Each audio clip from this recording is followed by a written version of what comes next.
Hi Nicole and Chris. I hope you're both doing good. Itago nyo na lang ako sa pangalang Honey, isa sa mga bago ninyong tambalanista. I am a stay-at-home mom, 29 years old, may 3 girls. Unang beses ko palang kayong napakinggan, mabaliw-baliw na ako kakatawa.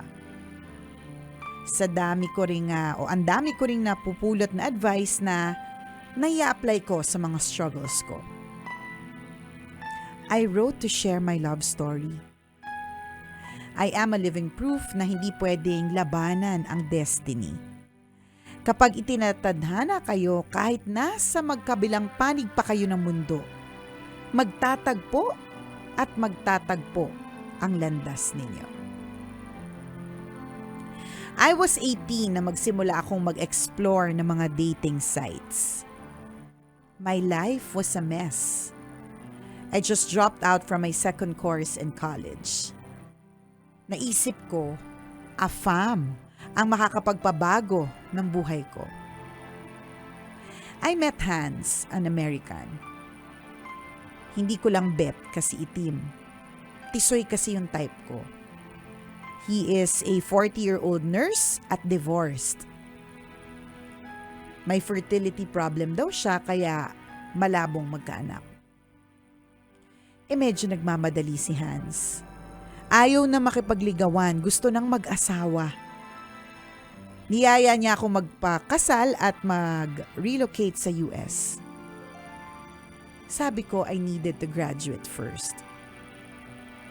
Tinanong ko siya, "Will you wait for me?" "How long?" Sagot niya. Sabi ko 4 years. Hindi daw niya kaya. May asawa na daw siya by the time that I graduate. Malakas ang loob dahil may katsyat pang isang Pinay na taga-Tacloban. Nadismaya ako. Feeling ko, nabasted ako. Sa inis ko, I thought, well, sa akin din ang bagsak mo. Hans and I remained to be good friends. Umuwi ako sa province at nag-enroll naman for the 3rd time. I had relationships and every time, kinakwento ko ito kay Hans. Hanggang na buntis ako pero hindi pinanagutan. Hans was the first to know. Kapag kasi siya yung kausap ko, walang judgment. Kampante ako sa kanya. Hindi siya nagsasawang bigyan ako ng payo kahit hindi ko naman sinusunod. Halos itakwil ako ng tatay ko nang malaman niyang buntis ako. Buti na lang hindi ako pinabayaan ni Mama. I was 20 when I gave birth to my eldest. Nang makita ng tatay ang apo niya, parang binura yung lahat ng galit niya sa akin. We became okay. I worked while studying for more than 2 years. Naiwan ang anak ko sa mga magulang ko. Hans and I were still in touch. Break na sila ng girlfriend niya na taga Bacolod dahil hindi sumipot sa visa interview. Nagkaroon pa siya ng ibang relationships pero hindi rin naman nagtagal. Parehas kami. Malas pa din ako sa buhay pag-ibig. He told me, pagod na siya. Bakit daw kaya hindi namin subukan? Baka naman mag-work. Napangisi ako. Sabi ko nga 'di ba, sa akin din ang bagsak niya. Nag-abiso siya na pupunta siya ng Pilipinas to visit me. Sagot ko, okay lang naman pero I made it clear na I cannot promise him anything. I explained na iba syempre yung chat sa personal. I added, malalaman ko lang kung gusto ko ba talaga siya when I see him. Okay naman sa kanya. Sa loob-loob ko, paano pala kung mukha siyang dugyot? Or mabaho? Hindi ko kaya. Kahit sobrang kabado, nilakasan ko ang loob ko and I told my parents. Sabi ni Mama, baka hindi mo naman yan makita sa gabi. Minsan Judgmental yung pamilya niyo. minsan talaga yung mga nanay, masyadong real talk. Pero sabi naman ng tatay ko, wag ko daw tingnan yung panlabas na anyo. Ang importante daw ay mabait at tatratuhin ng maayos ang anak ko. Dumating siya at sinundo ko siya sa airport. Niyakap niya ako agad. He stands 5'11", maamo ang mukha, maganda ang tindig, at higit sa lahat, mabango. May nangyari agad sa amin that day. Kita mo na. Matapos mong husgahan na. Di naman niya hinusgan yung nanay niya lang. Ay, hindi, may konti pag-uhusga. Meron siya. Paano kung dugyot? Paano Oo, kung di niya ay, diba? nako, nakakaloka. Kita mo na. Anyways, umuwi kami sa amin at sa harap ng buong kamag-anakan ko, he asked for my hand in marriage. Nakatapos ako ng college after 6 months and 2 months later, I flew to the US with my child. After 2 months, ulit, I got pregnant. Hindi lang isa ang naging anak namin ni Hans. 2. 6 years na kaming happily married. Sa ngayon, ine-enjoy ko ang pagiging hands-on ko sa mga bata. Ang mahal din kasi ng childcare dito. In God's perfect time, gusto ko ding maging nurse katulad niya. Maraming salamat sa pagbasa ng aking kwento, Nicole and Chris. Ang inyong tambalanista mula dito sa USA, Honey.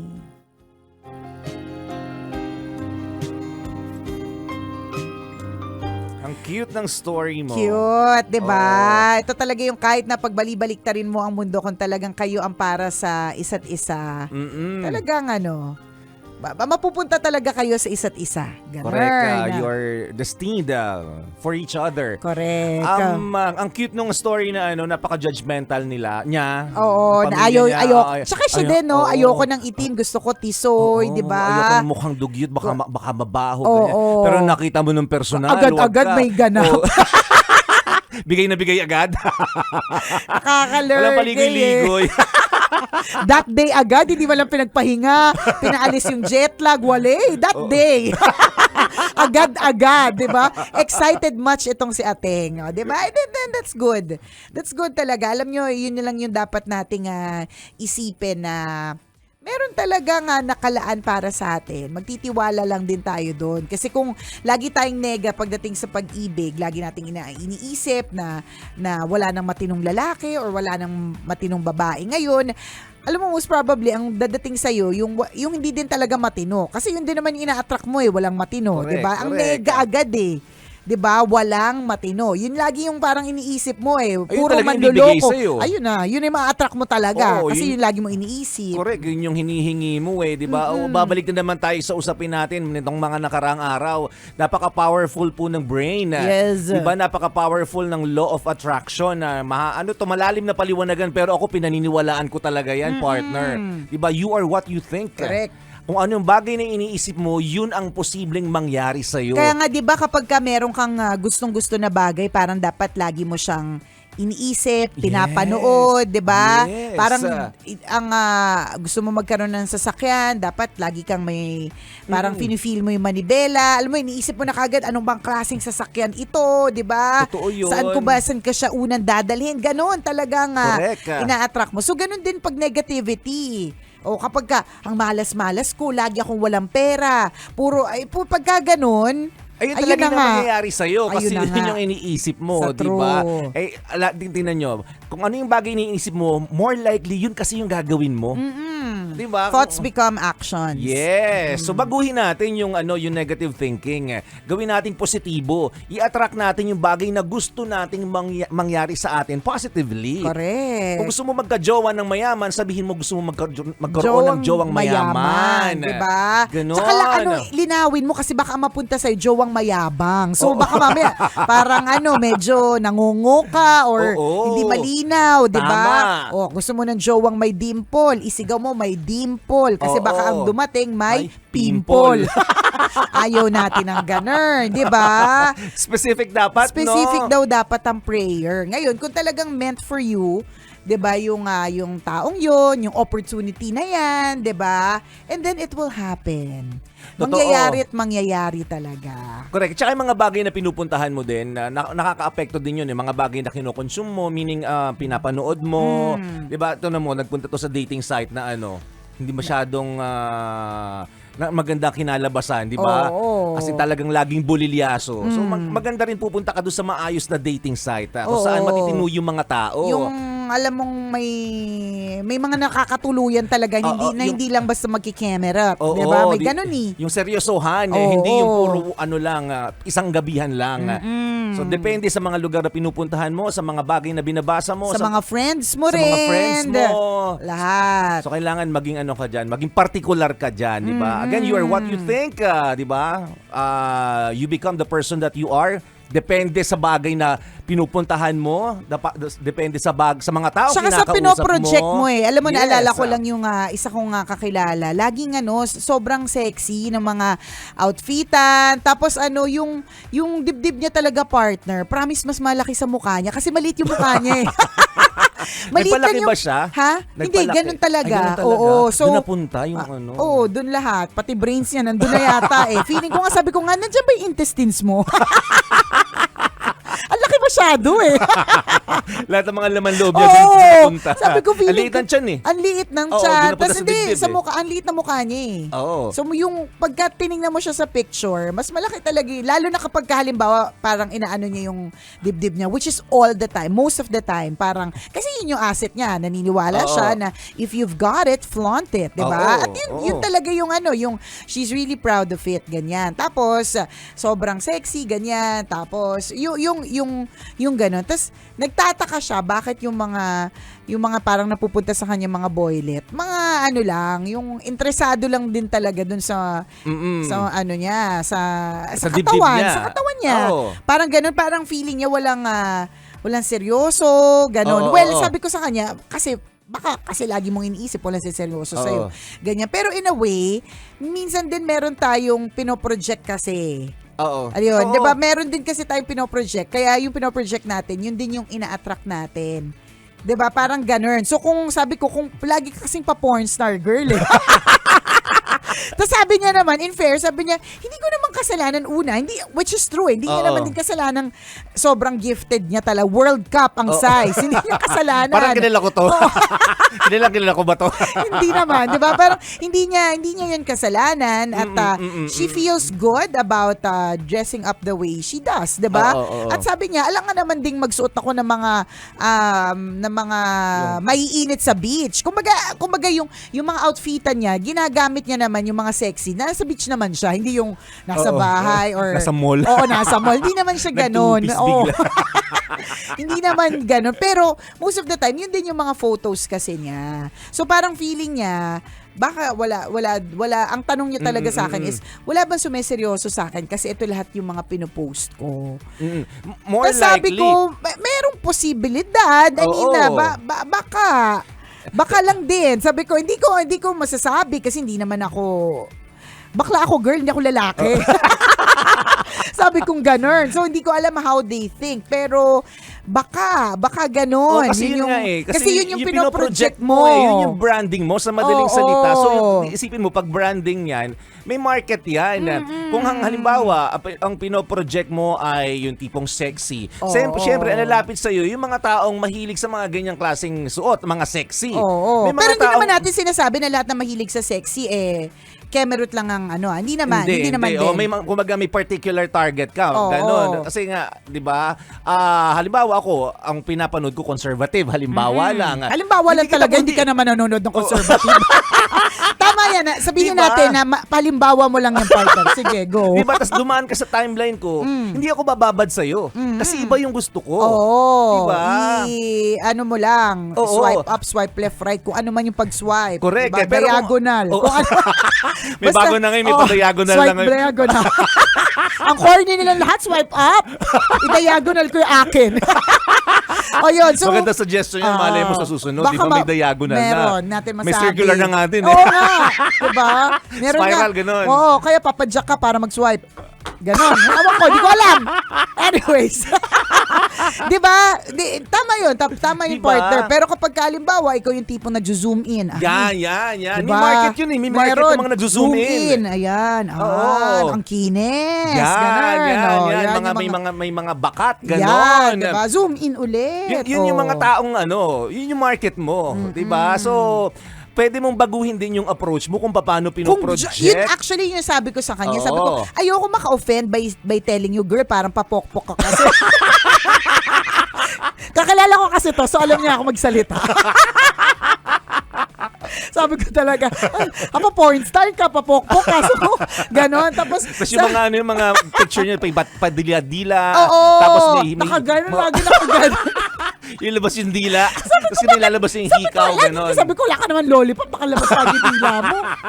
Ganon. Tapos may pakingdat ka, tapos sabi ko yung mga ganon. Sabi ko, syempre ayoko naman maka-offend kung happy ka dyan. Kasi nga she's confident about it, she feels good about it. Sabi ko, kaya lang, kung jowa ka na ng seryoso, kasi na to 34. Okay. So, kung jowa ka na ng seryoso, edi medyo ka din, parang shifting na din. Kasi, di ba, baka kailangan magpang-diver ka kahit para naman patunayan conservative ka. Balot na balot kahit ka, hindi diba? ka diver. Yung suot mo pang diving, gano'n. Ano bang scuba diving lagi? Oo. Di ba? Mag-goggles ka para Complete, lahat na para hindi talaga naka-scuba gear para walang makitang balat, gano'n. Tingnan natin kung may seseryoso, ganyan. Totoo yun. So, pwede mong baguhin din yung approach mo. Pwedeng ganon. Actually, yan din naman yung medyo unfair sa life eh. Parang, kailangan namin mga babae baguhin yung outfitan namin para lang seryosohin nyo kami or wag nyo kaming babastusin. Hindi na naman fair yon actually. Lalo. Kaya nga sabi ko dun sa friend ko, hindi ko talaga alam friend kasi paulit-ulit nyo naman sasabi, feel good about my body and I feel good about myself. Kasi actually, party ko, ganun din yung katawan ko. Yun din ang mga post ko. Pero hindi kasi ganun yung katawan ko, di ba? Hindi, tsaka, hindi na din naman ganun yung age ko, di ba? So parang, yung ganun. So sabi ko, baka kailangan meron kang, cover up minsan, ganun, o kaya, ibahin hindi mo ko naman alam. yung style mo. Pwede din, mag-experiment ka sabi rin. ko, experiment ka na lang ng style. Kasi syempre, parang, baka yun yung, yun yung, nababato sa universe saka sa mga lalaki. Kasi hindi talaga ibabalik sa'yo. Oo, baka. Diba? Mahirap kasi maka-offend. Ayokong magsalita ng tapos na i-judge. Kasi judging yun eh. Na parang, kaya hindi kasi seryoso kasi World Cup yung mo, dibdib mo. Diba? Unfair naman yun. Unfair naman yun sa kanya. So, ibig sabihin, hanap lang ng ibang strategy. Correct. Or magandang isang angulo din na tingnan mo. Talagang, kung naniniwala ka sa destiny, ano man yung platform na pinupuntahan mo, ano man yung expression ng sarili mo, diba, mapupunta ka din sa tamang tao. Yes. Later on. Meron din akong kakilala na ganyan, dancer siya partner. Yung parang actually sa totoo lang, yun lang din naman yung alam niyang gawin. Wala na siyang parang feeling niya pag nag-apply siya sa office, hindi niya magagawa. Hindi na ganun. Tapos ang prayer niya talaga, makahanap siya na lalaking siseryosohin siya. In fairness, yung meron. Tapos may negosyo. Tapos ngayon nasa ibang bansa na din. Correct. Kasi yun diba? yung destiny mo. Kasi meron ding destiny. Correct. At saka sabi ko nga dun sa kakilala kong yun, ang mahalaga dito is ina-attract mo na meron lalaking seseryoso sa'yo. Yan. Ayan. Mangyayari naman yung magtitiwala ka lagi mo ipagpipray yan. Ganun. Correct. Lahat ng mga prayer groups na alam mo, i-petition mo, ganun. Pag may makita Salihan mo, join ka. ganun. Baba, may nakita ka mass, diba? Tapos nagmamass intentional at ilagay mo din doon, diba? Minsan lang ako makakita ng ganyan, sana po makahanap po ako ng jowa seryoso sa akin. Minsan lang, kasi most of the time, pagalingin nyo po, healing, mga ganun. Yun yung mga nakala. Ikaw, Lon. Jowa. Jowang seseryoso sa akin, ganyan. Sabi ko, walang imposible kay Lord. Tama. Go. Prayer changes everything. Tama. So, manalig ka ipagdasal mo ang mga bagay-bagay. Di ba? Kagaya ni Honey, di ba? Naniwala lang siya sa destiny. Tama. Hindi naman niya talaga, di ba? Kumbaga, hindi niya pinursue dapat, pero sila pa rin yung nagkatuloyan sa bandang huli. Kasi sila talaga ang Una, ayaw niya eh. Oo. Diba? Pag-judge. Hindi niya bet daw yung itim eh, sabi niya. Siguro dugyot. Oo. Nanay mo. Dok, baka hindi mo makita sa dilim yan. Di Na-imagine ko yung tono ng nanay mo. Pero wag ka, di ba? Di ba? Sa bandang huli, sila rin ang nagkatuluyan. Sa Kasi nga, true. destined sila. Oh, thank you, honey, for sharing your story with us. Marami ang nagbalik alaala ng kanilang mga jowa, 'di ba? Hindi mo na na pinangarap magkaroon ng jowang afam. Hindi, kasi natatakot ako mag-English lagi. Ayoko talaga. Nakakapagod ba kipag-usap, Oo, no? parang paano pag galit ka? Parang Lugi pipigilin mo. ka. Oo, pipigilin mo na lang yung galit mo kasi hindi mo ma-express ng right. You know! You know! Diba? Ganun, puro ka lang duro. Hindi niya na-gets. O, ayoko. Hindi, tsaka never. Ikaw din. Ikaw ba? Parang pinangarap mo ba or naisip mo na... Dati. Kasi pinangarap ko magtrabaho sa ibang gusto bansa. mo nga kasi magsiman dati. Hindi mo anong siman. Diba? Diba? Sino ka usap? Gusto mo Saan galing yun? yung pagkakasabi ko ba? After 18 years, na magkakilala tayo. Yung pagkakasabi ko pa seryoso. Di ba mo... Gusto mo maging seaman? Saan ang galing? Meron yata ako nakausap gusto maging seaman. Anyway, gusto mo maging mga bansa? Mga ibang bansa. O dati, Oo. kaya lang syempre, naging maayos ang ang buhay dito sa Pilipinas. Ba't ka pa aalis? totoo diba? yun. So, pinangarap ko din na magkaroon ng girlfriend na puti. Oo. Amerikana, Canadian, Hindi ka talaga- Australian. Wow ha, may Oo. mga may mga tono pang hindi maintindihan. Yung English Yung nga lang. lugi rin ako pag nag-aaway kami. Nabuti na lang introvert ka kasi hindi ka makipag-away, Oo. di ba? Ako parto extrovert ako, posible talaga mapag-away ako. yun ang dahilan kung bakit hindi ko inasamang afam. Oo. Tsaka Pinoy talaga yung mga type natin. Oh, ito yung Anyways, destiny natin na tinatawag. Oo, at doon naman, di ba? Doon naman din napunta sa Pinoy, di ba? Pero height ng afam. Oh, di ba? Oo. 6-footer, why not? Oh, salamat mga kabisyo and thank you, honey, for sending your story. At kung ikaw ay meron ka ring kwento na gusto mong i-share sa amin, pwede mo kami i-email. Send your stories at mahiwagangburnaystory@gmail.com. Mali mo, kwento mo na ang ating pag-uusapan sa mga susunod na araw, kaya send mo na yan, Kabisyo. At malay mo, 'di ba, kwento mo ang marinig mo sa podcast ng Tambalan. We are on Yes. Spotify. The Tambalan podcast is a Spotify exclusive. So, ang nandoon po ay mga kwento ng Mahiwagang Burnay. We have 37 episodes. Oo, or 36. dami na, di ba? Ang dami na. Yun. Kaya kung nabitin ka sa usapan ng Tambalan sa radyo, pwede mo kaming Yarn. hanapin sa Spotify. Yes. Hanapin mo lamang. Tambalan. Salamat mga kabisyo sa pagtutak. Muli ako po si Nicole Yala. At ako naman si Cambio King Chris Chuper. Na nagpapaalala, walang matatag na relasyon sa malanding may determinasyon. Yon!